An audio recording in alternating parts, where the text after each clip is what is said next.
The Feed. Libsyn Studio Update. A special live recording of The Feed. Libsyn 5 Refresh is live. Plus, feedback on Libsyn Connect. The great Twitter migration. I know that y'all have been watching that. Clarifying platform TOSs. The impact of being everywhere for audience growth. Tools for podcast planning in 2023. Getting fired because of your podcast. The Indie Pod Census. And as always, download stats this time. Geographic and user agent. Hello. I am Elsie Escobar. I'm the Director of Community and Content for Libsyn. And this is episode 231 of The Feed, the official Libsyn podcast, the podcast that takes it beyond how to podcast into keeping you podcasting with podcasting tips and information for the everyday podcaster and taking you inside Libsyn. Speaking of that, Libsyn Studio is slowly being released to all plan levels starting today. That said, as of now, only a small percent of users may see access under the new episode button. If you would like to give it a try and test out a quick audio recording and be part of the next group of Libsyn customers to get access, email Yvette at Libsyn.com. And Yvette is YVETTE at Libsyn.com. FYI, Libsyn Studio was designed for those who have little or no experience recording. All right? Little to no experience recording. It is going to be a fantastic tool for those that are just getting started or want to super simplify their podcast production. All right? So again, if you want access, please email Yvette at Libsyn.com. And last quickie announcement, I want your promos, y'all. If you want to be featured this year or even early 2023, send the audio to thefeed at Libsyn.com. And now to our main conversation with Rob Walsh, VP of Podcaster Relations at Libsyn, as well as my co-host, right after the first promo of the episode, Propaganda. I'm Nicolo Aid. I'm a writer and comedian, and I'd love for you to listen to my new podcast, Propaganda. It's a comedy podcast about what cop movies teach us about policing. Each episode, I rewatch a classic cop film with a comedian friend, and we try to learn what is the ideal cop. Episodes include Dirty Harry with Tristan Griffin, RoboCop with Monique Moses, 48 Hours with Griffin Newman. So many exciting guests, so many great movies. I wish you would join me. Again, the podcast is called Propaganda. Get it wherever you get podcasts. Hello, Rob. Good generic time of the day, Elsie. Yay! Happy November for us. Here we are. This is a strange month. Literally, we will only record one in the month. That's right. Wait. No, we will record two. No, the other one we recorded before the month was started. It released in the month, but we will only have recorded one in the month of November. Oh, wait a minute. Okay. Well, we're recording our live one on November 30th. Oh, is that? Yeah. The 30th? I thought that was the 1st. No, it's on the 30th. Remember, I couldn't be the 1st. Okay. My bad. I was like, I got so confused. I was like, wait, is it November right now? We have a live one coming up? We have a live recording coming up, Rob Walsh. Is that going to include video? Like I have to shave and be all presentable and turn lights on? Yes, absolutely. We Clean have up the mess behind me. Yes, absolutely. So, hey, listen, might as well let you all into our special November 30th live recording of The Feed. It's going to be episode 232. It might say 231 when you go check. Because we made a mistake, but still, it's going to be 232. And it's going to be including video. So we're going to have so much fun. Remember that thing with the artwork, Rob, that you asked about? Mm-hmm. And we'll talk about that later. But yes, we're going to go over some of those artworks. Live on our show. So if you didn't take me up on that challenge, do so before. Wait, you can't say that. You know why? Because then it's going to be a live show talking about artwork, and we're not going to do that. Yeah, yes. yeah, we'll see. But yeah, so we're doing that. Look at the link in the show notes, or you can just head over to youtube.com/Libsyn or follow us at LIBSYN Libsyn on YouTube, because we now have our special handle, and get notified. Hit that little notification button and put it in your calendar. That's going to be awesome.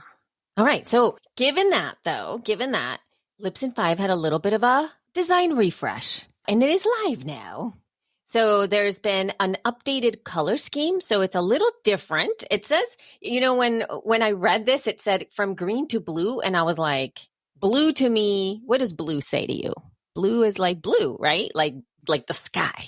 But this is not, I don't think it's blue like the sky. It's a purplish blue. A purplish blue? No, it's a teal. Okay. It's like a teal. It's like a greenish blue, not a purplish blue.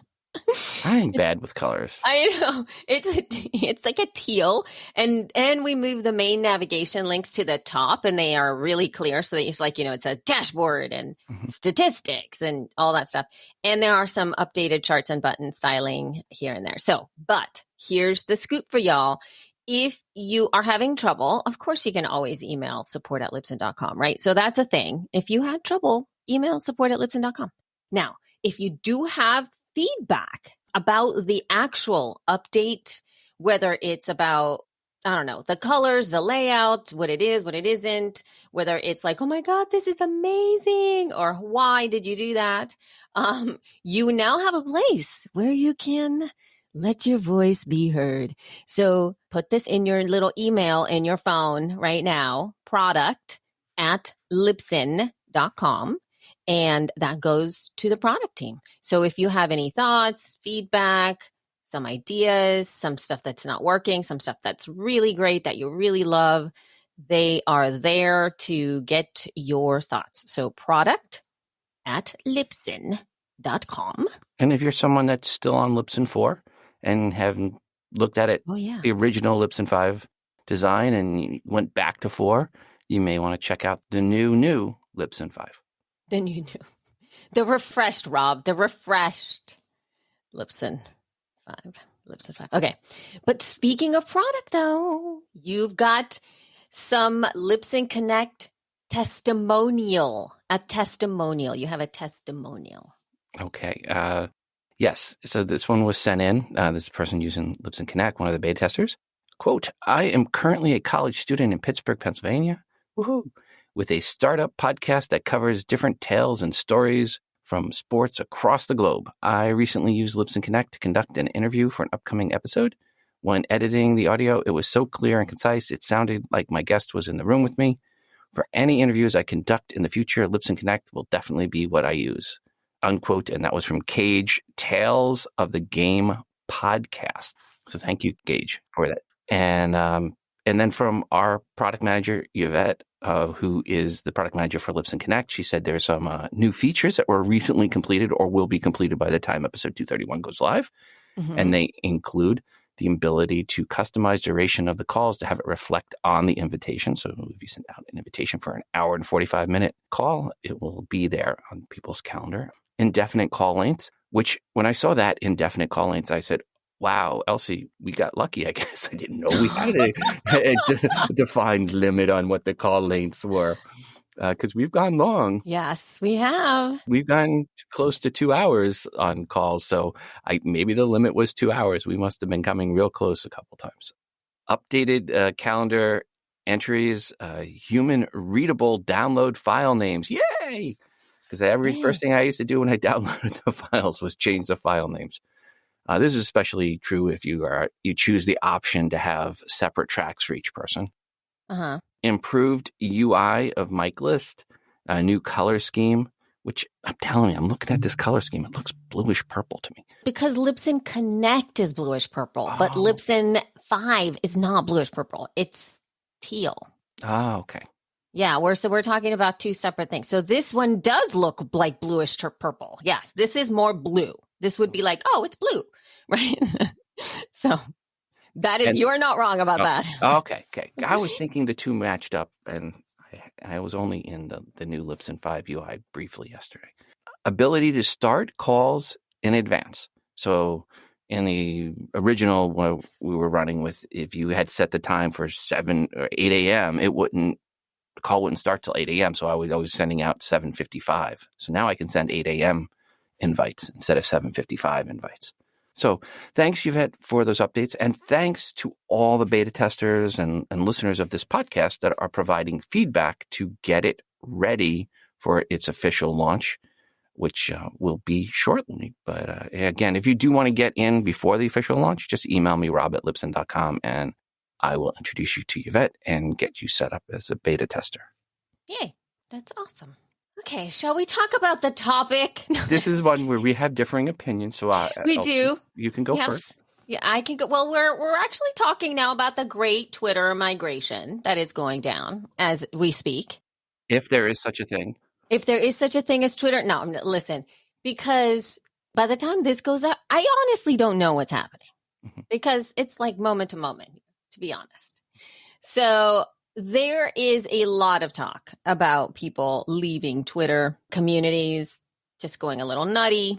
And there's been a lot of talk about many different places. So I'm here just to share with you about a new community for podcasters. So this is not for your podcast. This is for podcasters that is in Discord. So there is a new podcasters community. I believe by the time you hear this, that community probably will have hit around 1,000 people. Obviously, it's for free. I will have a link in the show notes. Although one thing that I don't know about these links is that I don't know how long they stay live. That is something that I don't know about Discord. So I did grab this from the community myself, right? And then I'm posting it in our show notes. I'm going to see how it works by the time you guys get it, because I have seen that it seems like they shift or something, or they change every 7 days. I'm not sure if that's true, or I don't know if I got the wrong link. But anyway, it's Discord for podcasters. If the link is expired or something like that and you want in, you can email the feed at libsyn.com and you in the header say podcaster Discord ?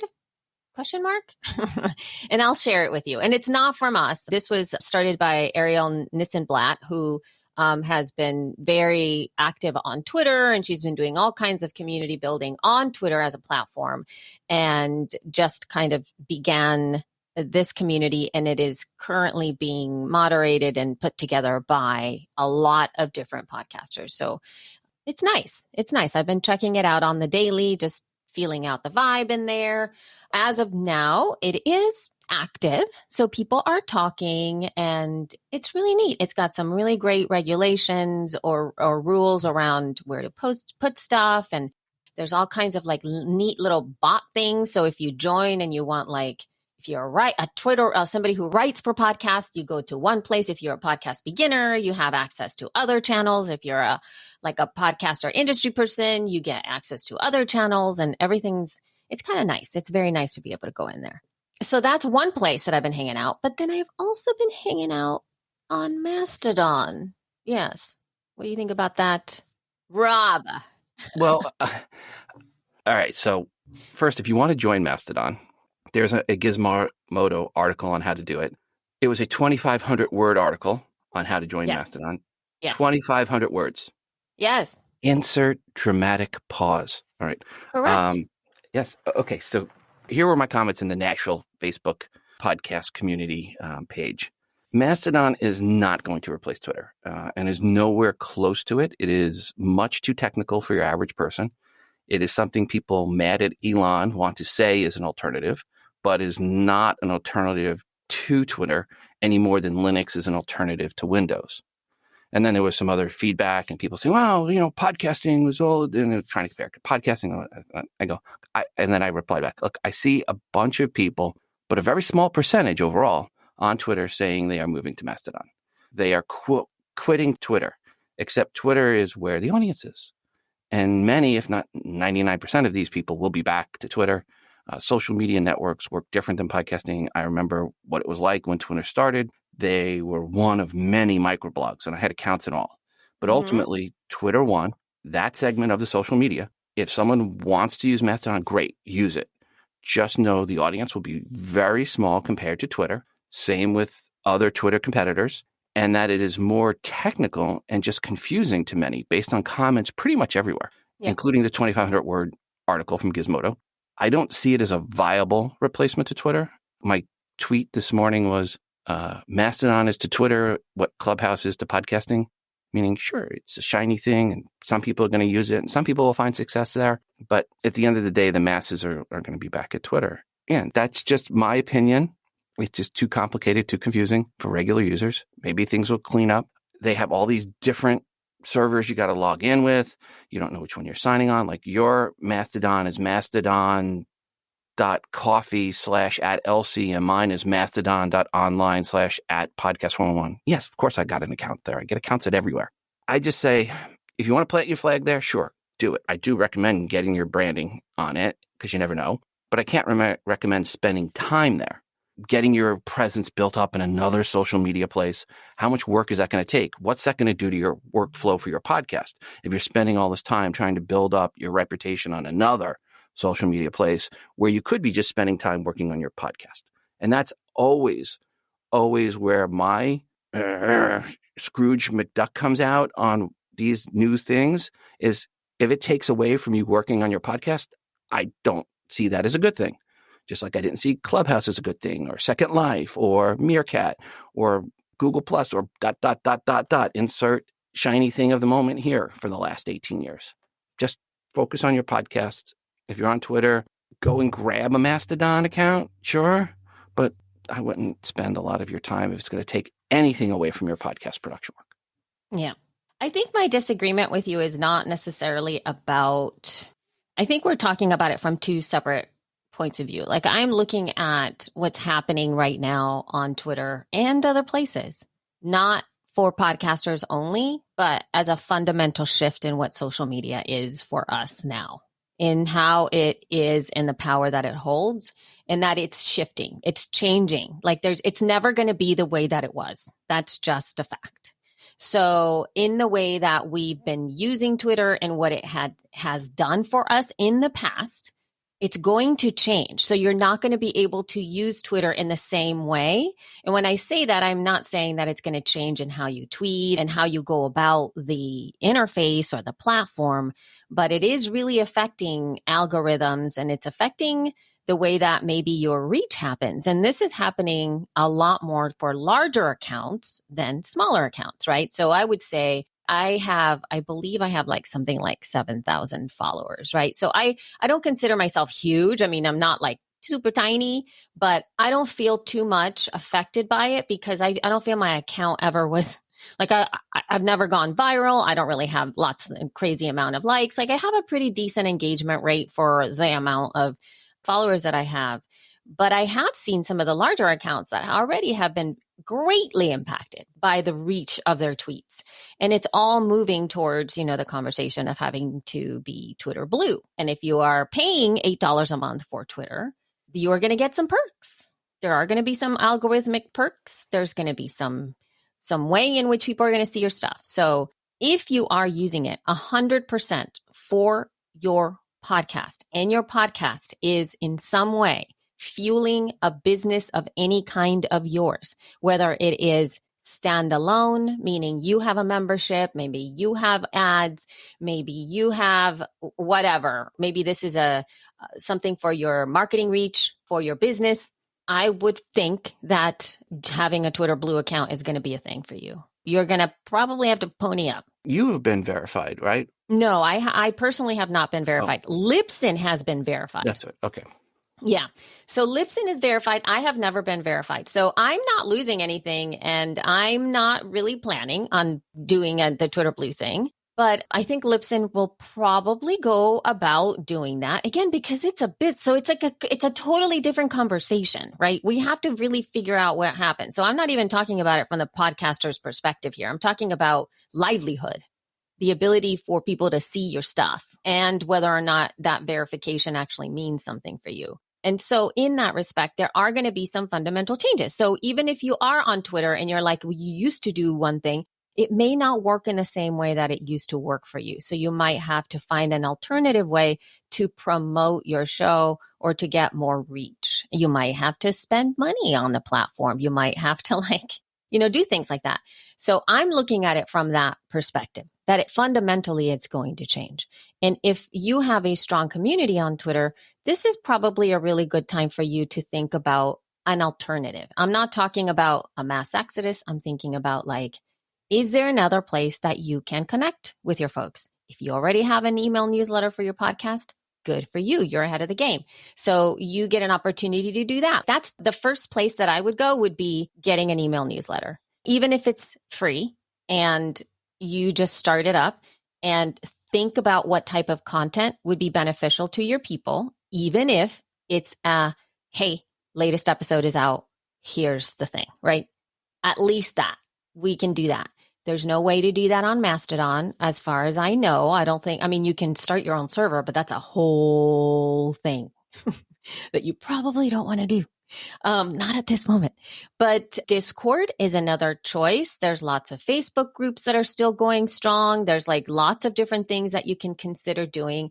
Again, the one thing that I do feel is really important is that you cannot start investing so much time on social for social's sake to the detriment of your show, regardless of what it is. If you are investing time and resources in researching how best to serve your podcasting community, that's a different thing, right? It's a different thing than to go mess around and do stuff.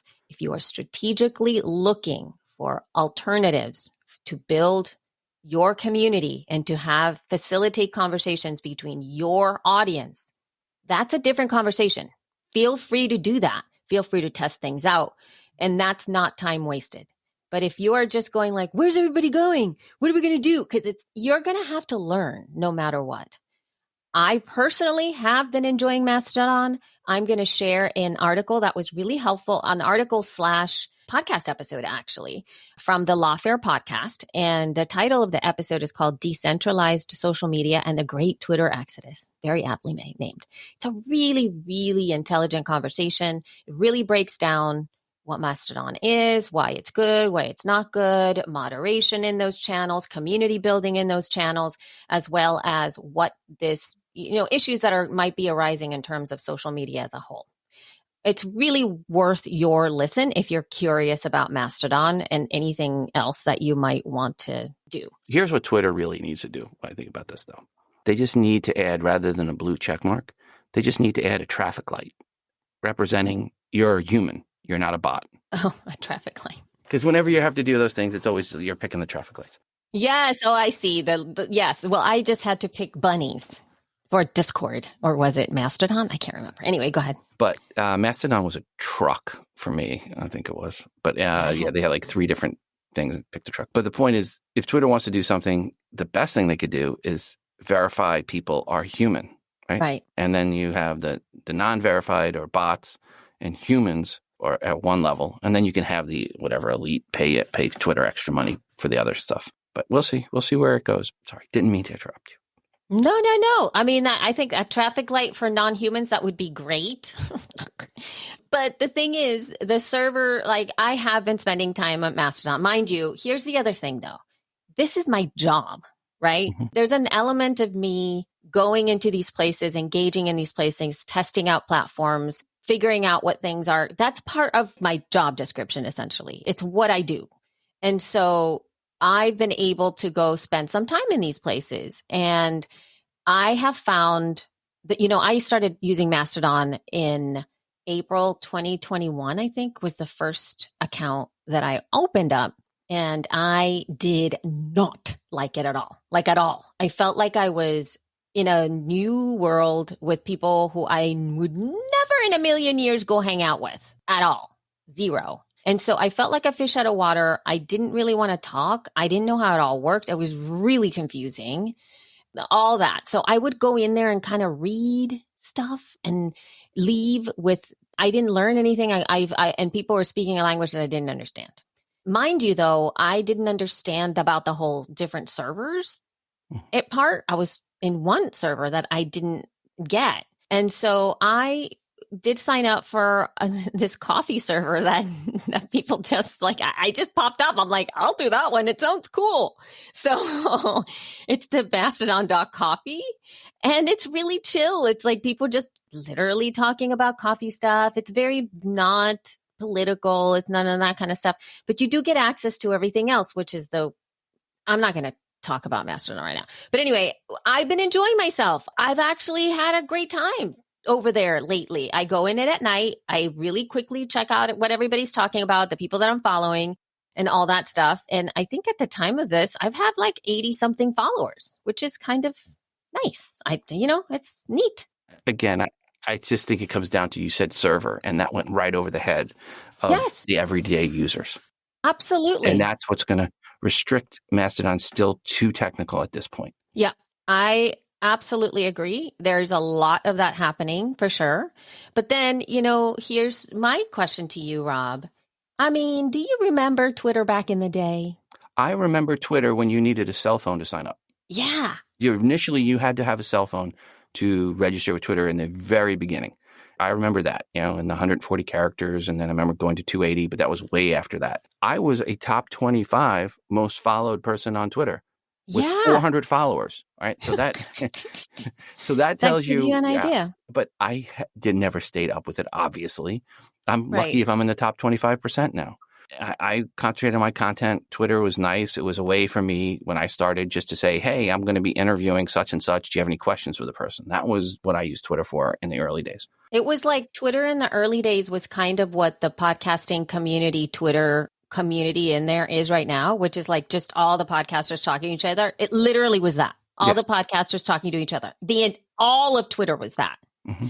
And it used to be remember when you used to have to send private messages or DMs or whatever, you had to put a little D in front of when you tweeted out, like there wasn't even a place. Like you had to do it with a character, right? And so there was all kinds of confusing things. I remember saying like what my whatever name was, trying to tell people what that was, like in my yoga class. I'm like, I'm on Twitter, and people are like, what are you talking about? And you just write these little things and it goes out where, I mean, it was just so confusing to tell the layperson to use.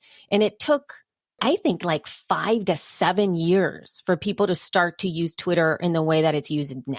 So all I'm saying to that is that if you would have told the layperson to use Twitter back in the day, they would have still been like, this is too confusing. I don't get it. I just don't get it. And then now Mastodon feels that way. And yes, it is by far much more complex than Twitter ever was.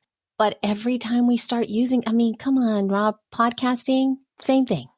Look, I'm not saying don't get your flag planted. I'm just saying don't spend a lot of time if it takes away from your podcast. Exactly. I think bottom line, we both agree on that. Because there's going to be more new shiny objects. And for sure, I just found out there's another Twitter X person because, I don't know, half of Twitter was fired or laid off. And there's a new Twitter person who is currently live, as in like live online, developing a Twitter competitor. There's no name to it. Currently, it's like T2. That's what it says. I'm going to put a link in the show notes to that article so that you guys can follow that if you want.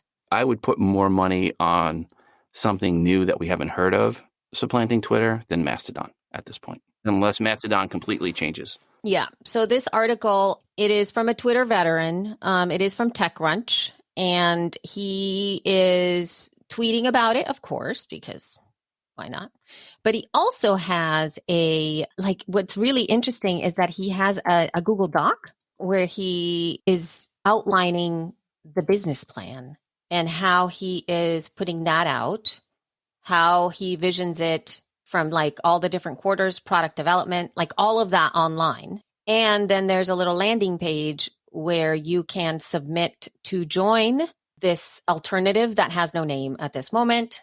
It's just really interesting. So things like that are very interesting to me. I think that this is not going to be the only one, and there's going to be a lot of them, and we'll see what sticks and what doesn't, right? That's just what's going to happen. Now, for those of you who do have built large audiences in one platform, whether it's Twitch, Twitter, Facebook, YouTube, TikTok, Instagram, whatever it is that you're using, if you have, I would say 60 to 70% of your audience in a community there, and it is a substantial community where you feel like, oh my gosh, they're so engaged. Regardless of where you are, I would start to think about alternatives. Like, what is your exit strategy? Where else can you keep a connection with your people?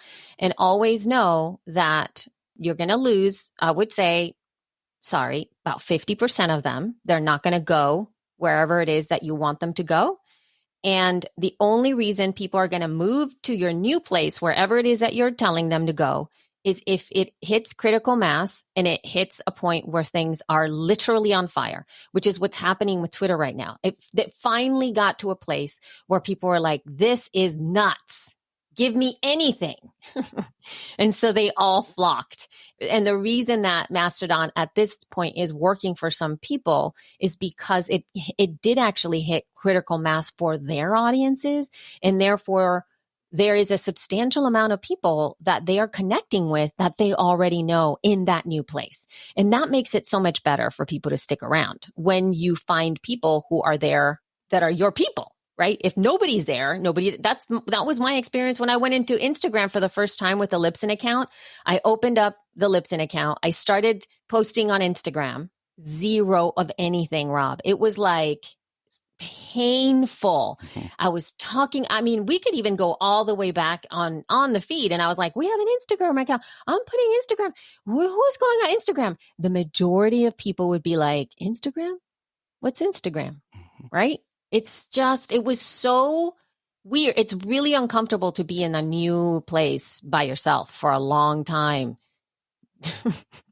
But that's why Mastodon is doing so well. But anyway, I think that's enough. If you have any thoughts, please do send them in over to the feed at libsyn.com and we can talk about it on our live show. Send audio feedback because if you do, you will get onto our live show. And how cool would that be? Anyway, here we go. We've got another email here. Would you like me to read this? Yes, please. Okay. Hi, team. Was looking at destinations to add and thought about Stitcher. Created a Simplecast Creator Connect account for Stitcher, Sirius, and Pandora, but reading the terms was like donating a kidney. All rights gone. They can use, chop up, own everything, blah, blah, blah. So needless to say, I have not submitted my Libsyn RSS feed. Is this a good move? Or is submitting your RSS feed and agreeing to all the terms pretty standard to be found on these platforms? Love guidance from you and would love to maximize reach. Happy for Elsie and Rob to include this question on their potty too, to workshop it. Best wishes, and this is from Joy, from the Nerds of Joy podcast. Joy, thank you for sending that in. And one, please note, with Libsyn, when you add a destination, you will see there are terms of service for those specific destinations. We negotiated better TOS than the standard. We removed little things like transferable, non-revocable, perpetual from the licenses. Pretty little thing. Yeah. I have seen many that try to get you to give them a perpetual, transferable, non-revocable license. No, no, no, no, no. So, Joy, you are smart to read the fine print and make sure that it is not something you are giving up of your rights for your content. And if you want to get on Pandora, let me know. We can add your show with better terms than what is available via Stitcher integration. Yeah, and I think now when you go to Stitcher and you submit you to Stitcher and another place, and then also Pandora. So the Sirius was the other one. Yes, read those fine print. Absolutely. Good job, Joy. Good job, Joy. That was not so much of a workshop. That was more of a information. I worked hard on those terms and conditions. When we negotiate those with different destinations, we add them and going through and making sure we pull out things to make those T's and C's podcaster friendly. A lot of them, they come up with these default things because the lawyer says, oh, we do this, and then if we get sold or this. But here's the problem. If you sign a thing that says you're giving them perpetual, transferable, non-revocable rights, and you got a vegan podcast and they want to sell your rights to Burger King for the new Burger King podcast network, they can do it. So you want to be careful on terms of service when you sign up to any of these things, because you never know where your content's going to wind up, and you want to have control of it. Absolutely. And you have to remember, things like that, yes, they are a little bit scary. A lot of them are standard, right? It's not unusual. I mean, and like I do absolutely agree. Rob does work hard to make sure that he takes the scary, scary, bad stuff out. And we just don't approve it. So feel safe. If you're signing up and you're a podcast host and you can click one button to submit everywhere, you're submitting to their default terms of service, which are scary. That's why we have them as different destinations, so you can get those better terms of service. But yeah, when you're submitting to some place, there's some services that you click once, submit everywhere, and it goes out to Deezer and Ghana and GeoSavin. Well, you're getting their default terms of service, which aren't so nice. Okay. And on that note, though, actually staying on this vein, on the importance of being everywhere, we have a little bit of feedback here. Here we go. Hi, Elsie. Hi, Rob. Let me go long form here and wish a good generic time of the day to both of you. Mark Dacote here from the Lord of the Rings of Power podcast, Tales from Middle-earth, which you can find easily enough at theringsofpowerpodcast.com. I wanted to call in and thank you for consistently drilling into us the importance of having our show on as many platforms as we can, and to Libsyn for making it so easy to be on all of them. I received an email today from a listener thanking me for my show. When she started watching The Rings of Power on Amazon Prime, she decided she wanted to refamiliarize herself with the source materials. So she went to her favorite app, Audible, and searched for the Lord of the Rings audiobooks. Lo and behold, she found my podcast in the search results because I submitted my show to Amazon. The best thing is, she had never listened to a podcast before, but now that she knows that podcasts are available on Audible and that they're free, she plans on searching for more. I wanted to mention this to listeners of the feed. If you have a podcast that is in any way related to a book, make sure you submit your show to Amazon because it can be found by people searching for that book. It's yet another way to grow your audience. Take care, guys. Keep up the great work. Mark, thanks for the kind words and the great success story. And I say that because when you are everywhere and you are discovered by someone that was not a podcast listener, you succeeded with the goal of why you should be everywhere. Stumbled upon audience. Love, love, love them. Stumble upon. That was another one. Remember that, Rob? I used to spend a lot of time on Stumble Upon. Having somebody stumble upon podcasting that's not a podcast listener and find your podcast. Yep. That is great. This email, it was like the opposite of last episode's worst email of the week where a person only wanted to be in two places.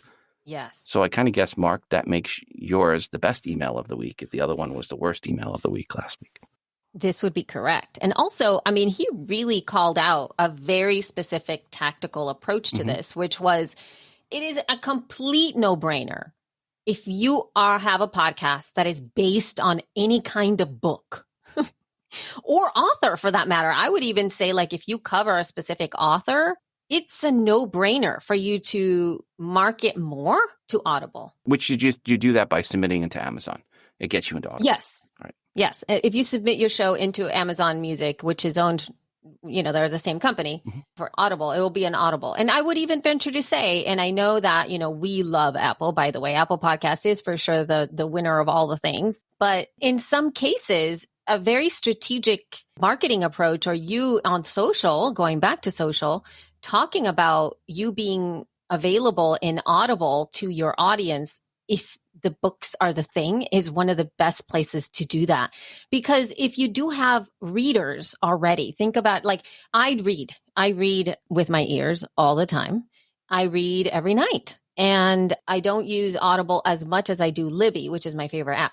But when I do go into Audible, it is really great to remember, oh yeah, there's my podcast are here, right? So if somebody is already listening to a book every day, and they have your companion podcast right next to that, that's genius.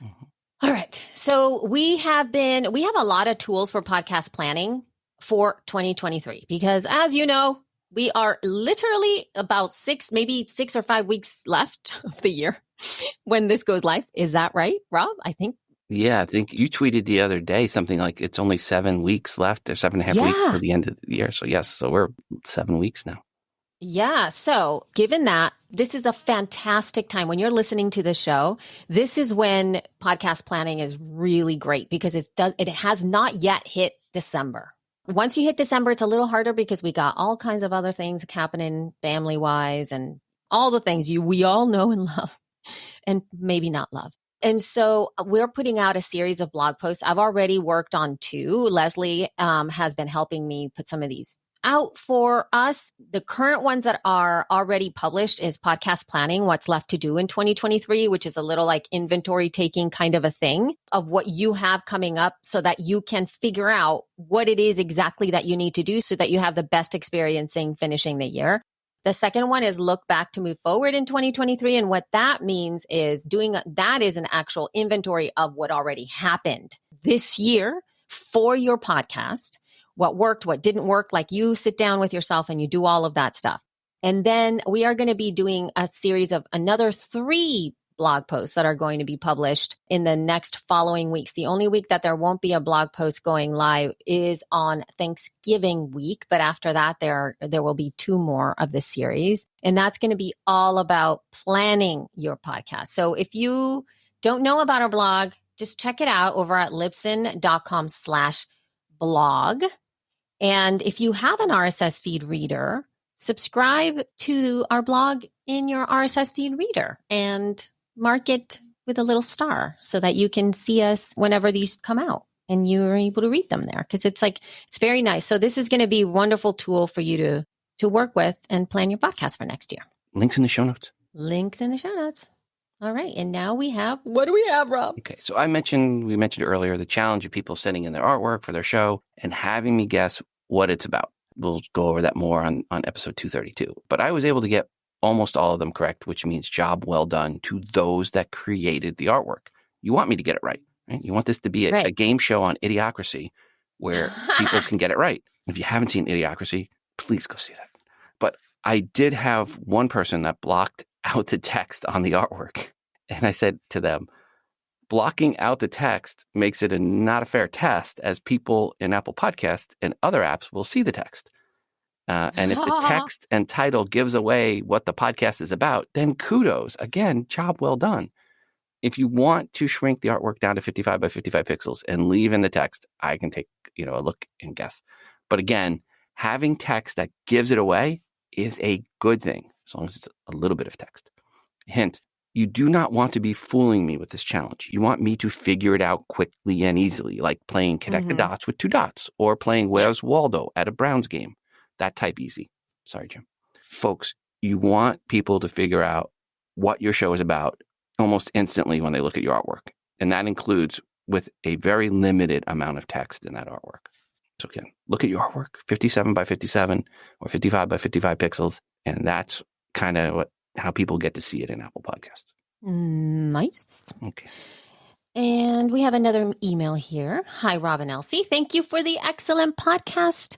I'm looking for a solution for a small problem. I need to have a few lines in each episode spoken by the computer. I make my podcast in Adobe Audition on OS X, which can generate speech using the built-in OS X voice capability. But a note in the legal agreements from Apple, it appears that this is not an allowed use. Subject to the terms and conditions of this license. So this is from the Apple. This is from the Apple OS, Mac OS Monterey. Yeah. So this is a quote from them. Subject to the terms and conditions of this license, you may use the system voice included in the Apple software System Voices while running the Apple software and to create your own original content and projects for your personal, non-commercial use. No other use of the System Voices is permitted by this license, including but not limited to the use, reproduction, display, performance, recording, publishing, or redistribution of any of the System Voices in a profit, nonprofit, public sharing, or commercial context. End quotes.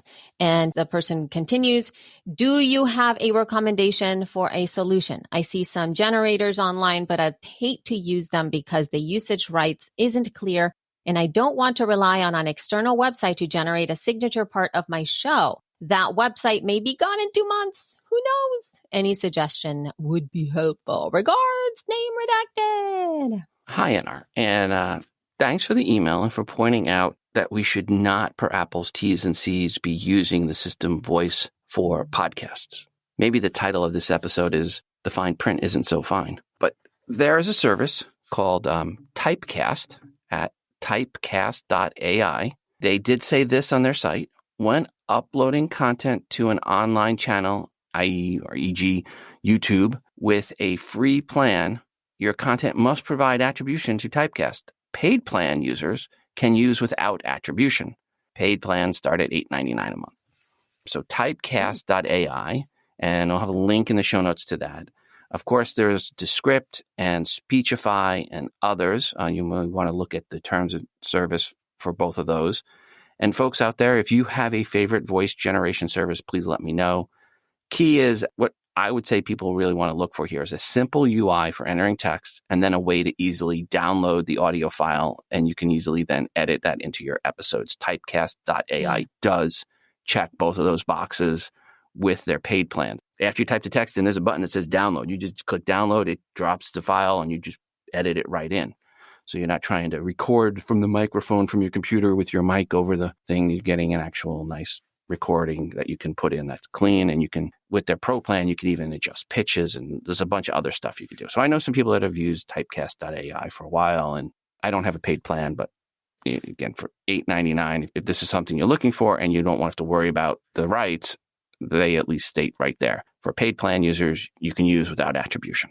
And I did look through their terms of service again, which I put a link to in the show notes here, and everything looks kosher there. But I'm not a lawyer, so please check with a lawyer if you're really concerned there. Very cool. This might be not what you're looking for. And hey, I'm just voicing it because I was like, oh, I wonder if, can you record something and then like put a thing with your voice and make it sound like a computer? Oh, yeah. You can pitch shift your voice and yeah.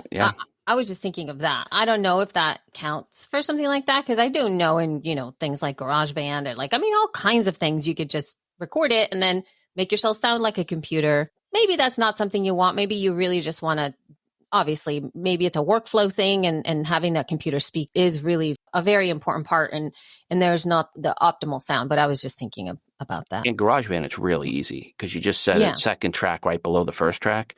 And on the second track, you just set up the second track to have the pitch shift and everything. And then you just stop recording on the one track. You just click down on the next track, continue recording. It'll change your voice and then switch back up. That's a really great idea, Elsie. And also another thing is that I do believe you don't even have to do what you just did. If you do create like a track already in there and like you just want to create that one track, you can upload like an audio already done and it'll do it. Like it does, you don't have to record it directly into GarageBand to get that. So that's just another thing too. But anyway, let us know what you pick, because that would be great. If this was at all helpful, it would be amazing. This is another email, folks. Hi, Rob. This morning we had a guest ask us to immediately edit something out of one of the episodes that his audience found questionable. We've done that edit and uploaded the new episode to Libsyn. The question that remains from our guest is, does the podcast update on all platforms? It seemed to me like people that who had already downloaded the show to a given platform, for example, Spotify, may not get their audio refreshed right away or perhaps ever. Do you suspect that may be the case here still? Just so I can provide assurance where necessary. And I suppose to those people who may still have to have the old audio, they can go listen to the show on another platform to hear the updated audio tonight, tomorrow to be safe. For anyone who has previously downloaded the episode, can you speak to how this works? I'm 87% sure I know the answer, but I want to provide 100% sure answer. Thank you. All right. So first, anyone that downloaded the original version, if it's downloaded on their computer, they'll always have that version. And if you downloaded it with Apple Podcasts, there's nothing you as the podcaster are going to do to change that version that's been downloaded. But yes, changing the version does mean all the destinations, when someone new comes along, will get just that new version. And same for anyone that just progressively downloaded before, i.e. what people think is streaming. So a lot of people now, the way the default options are on Apple Podcasts, when they click play, even when they're subscribed, it's not doing a full download. It's a progressive download. So if they go back to listen to it and they haven't downloaded it, they'll hear the new version. But again, the reality is this. The majority of new listeners from this point forward will just get the new version, but a small percentage will have that old version. And there's nothing you can do to really get rid of that old version for what people have downloaded. Spotify is a little bit of a strange beast in that you can change out a downloaded version in Spotify if you change the file name, but then changing the file name causes issues with Apple Podcasts. So there's other issues you have to be concerned about there. So if your audience is mostly in Apple Podcasts, I would keep the URL the same. But if you do change the version, the URL, Spotify was then re-downloading. And I don't know if they still do that. They were re-downloading the version to replace. But overall, again, nothing you can do 100% to get rid of the old version. But the majority of the new people listening will get the new version. And to add another layer to that too, it's like once you see, let's say you look at the podcast stats in your Libsyn account or something and you see the downloads. There's also nothing that you can say, meaning like, let's say you see, 100 people download or 100, you got 100 downloads of the file. Oh my gosh. And then you changed it and it was just those 100. You can't actually even say to that person, like 100 people are going to listen, right, because that may not be the case. That might have just downloaded and you don't know the exact number of human beings who will listen based on that 100 count of downloads. So it might actually not be as many as 100. So, but of that 100, some of them, a small number, who have not listened will at some point listen. So yes, his audience had concerns. There'll be somebody in the audience that's going to email about that concern in the future. And it doesn't mean that the wrong version's out there. It just means that they had downloaded it previously.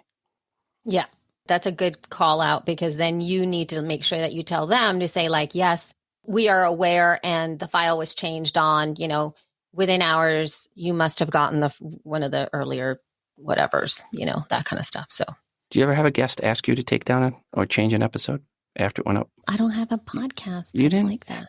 I don't have an interview show. Yeah. I mean, we have taken down an episode ourselves, but nobody told us to. I only ever had one guest come back after I put it up and ask me to take it down, edit it. And I said no. And that was Jeff Pulver. And he was concerned because in the interview at this time, he was like in his late 40s. He was talking about when he was a teenager having a pirate radio station. And I was like, he was worried legally. And I'm like, Jeff, here's the statute of limitations on this. I'm not re-editing the episode. Oh my goodness. All right. Well, on that note, we are now going into number 2 of this episode, and this is Within the Realm. Are you the curious type and want to see things in a different light? This is Steve Garrett, host of Within the Realm. Join me as we explore the stories, the history, and the culture found at the intersection of the Great Plains, the Ozark Mountains, and the Cherokee Nation. So, if you are the curious type, take a trip with me within the realm. You can find us at withinpodcast.com or your favorite platform. All right. So, okay, usually we have this at the end of the show, but I also wanted to give a little bumpity bump here. We're going to be having our very first live event in January on YouTube, and we are hosting the incredible Mike Russell from Music Radio Creative. And so what he's going to be doing is he's going to be doing kind of like a live audio clinic. And I'm going to share a URL with y'all right now, libsyn.com/Mike, and Mike is Mike, Russell, Russell, all together. And obviously there'll be a link in the show notes. If you have or have had in the past an issue with your audio that you just want to figure out how to fix, he's actually going to be taking patients. So if you have like a piece of audio that you're like, oh my God, I can't salvage this, or you just skipped it, or you really want to make it better or something, get a 2-minute snippet of that audio and send it via that page. Again, libsyn.com/Mike Russell all together. And you can submit it in there, and then he will do it live when we have him live in January. So we want to get these in by the end of this month of November, so that he has time to be able to kind of look like which are the bits of audio that are going to be the best and most helpful for everybody. So if you do have any of that, please, please, please submit it. We want to make this as helpful as possible. Any kind of crappy audio that you feel is crappy, that needs fixing, send it over and snip out that a 2-minute little bit that he's going to be able to work through. It's going to be amazing. And if that works well, we actually have more partners on to be able to do this kind of work together next year. So we can all just up-level our audio production as a whole and we don't suck so much. Did I really say that? I actually did say that. Sorry about that. Okay. So, Quora question. This is it possible to get fired for having a podcast, Rob? Yeah. So I saw this question come up and I go, yes. My answer was not just possible. It has happened multiple times, with the first instance going back to early 2005 when Nate from the Nate and Di show was fired from his job for having a podcast. I'll have a link in the show notes to the interview from early 2005 with Nate and Di talking about this. But yes, this is not just possible. It's happened. It's happened multiple times. And it's not something recent. I mean, it happened before podcasting was a thing. Before iTunes supported podcasting, someone had gotten fired because of their podcast. That's how far back it goes. So yes. That's amazing because who was listening? His boss, and he was in a state that was a right to work state, which means the right to fire you state. And yeah, so his boss didn't like his political bend in his show and fired him. Oh my gosh. Well, there you have it. Okay. You got some industry news, Rob. Yes, we're losing 2 podcast hosting companies out there. Sounder.fm is pivoting and closing down their podcast hosting. So like that will happen here in the next few weeks. So if you're at Sounder and you need some help moving over to Libsyn, let me know. And Hipcast is closing down the end of December, a long-time player in the space. So if you host on either, need a place to move, we are here to help you just like we were 18 years ago.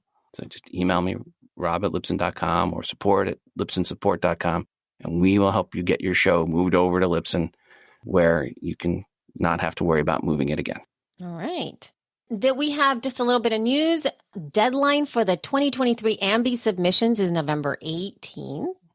And you can go find some information over at ambis.com. And then there's going to be a live show, actually.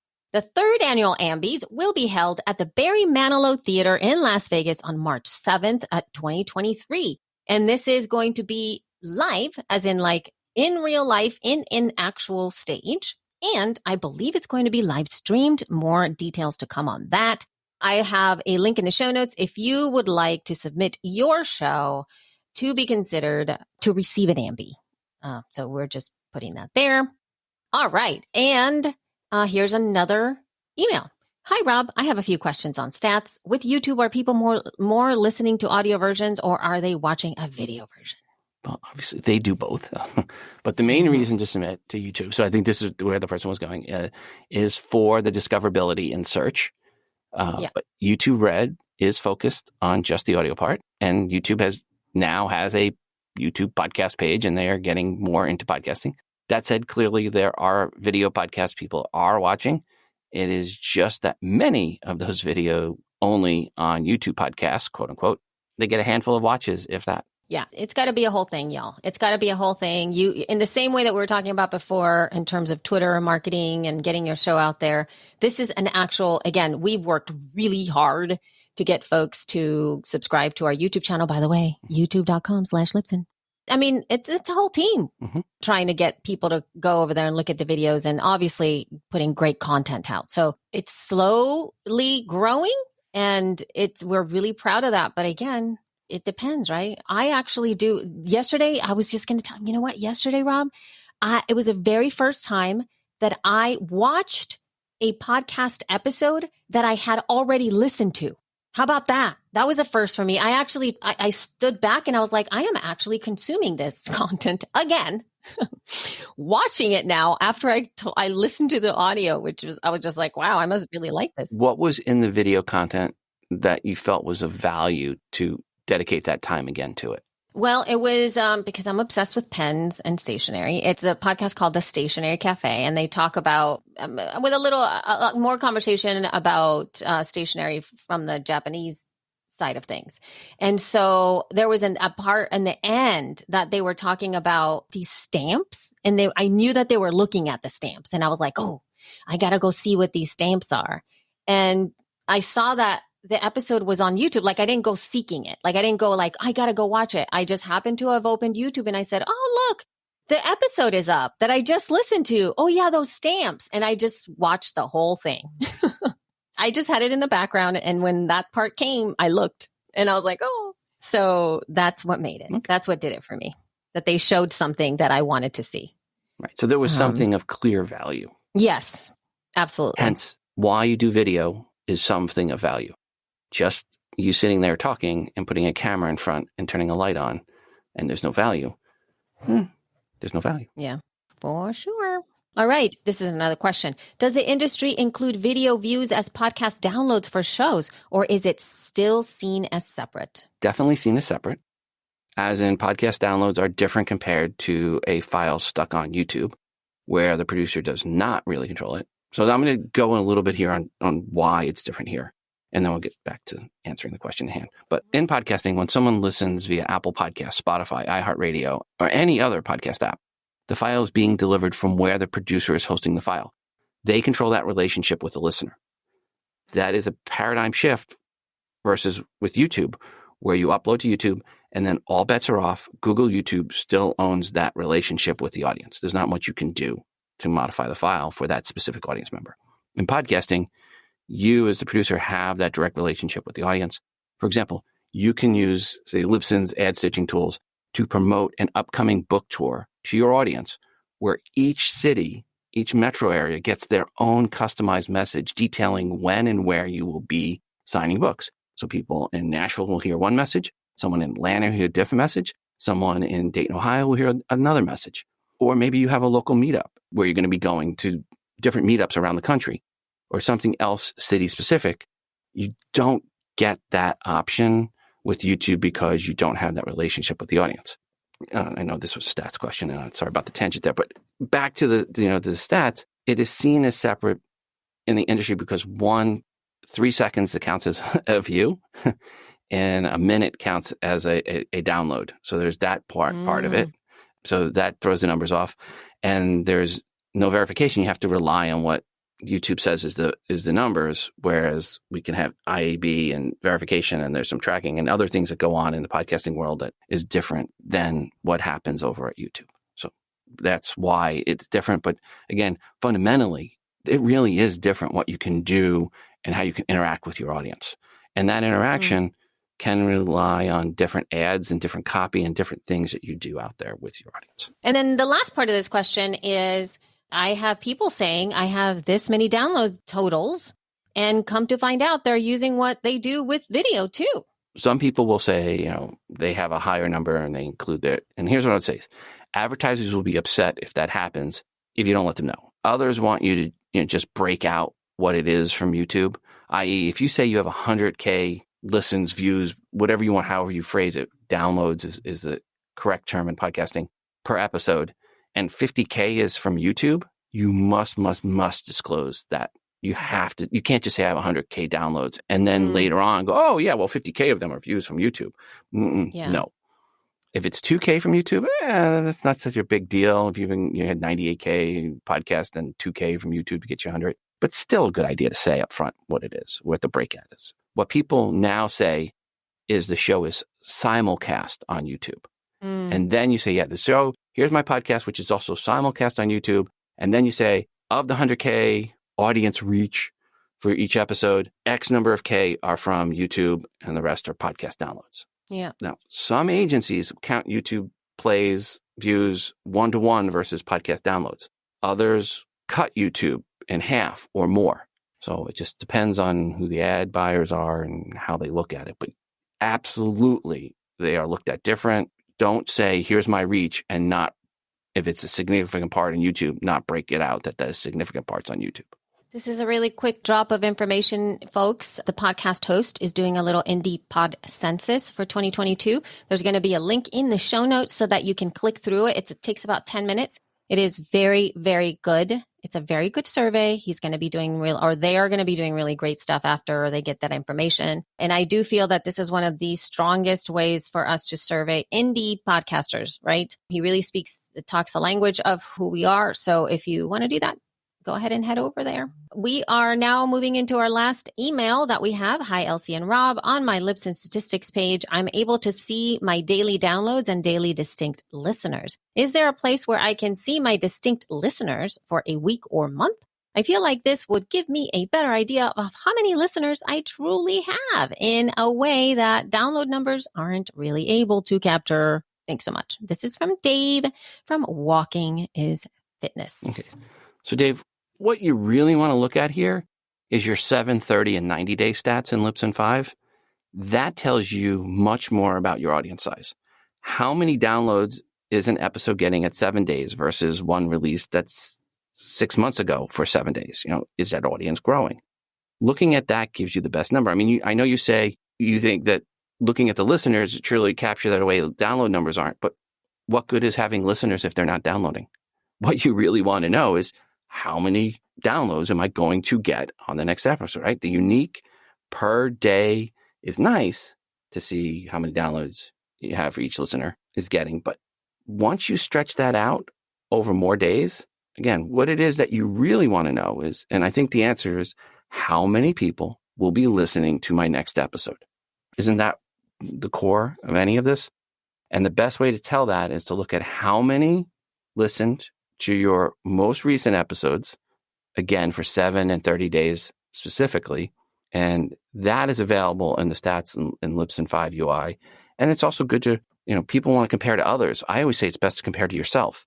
How is my show doing that I released a month ago for the 30-day number versus one 6 months ago? How is it doing for 7 days versus one 3 and 6 and 9 months ago?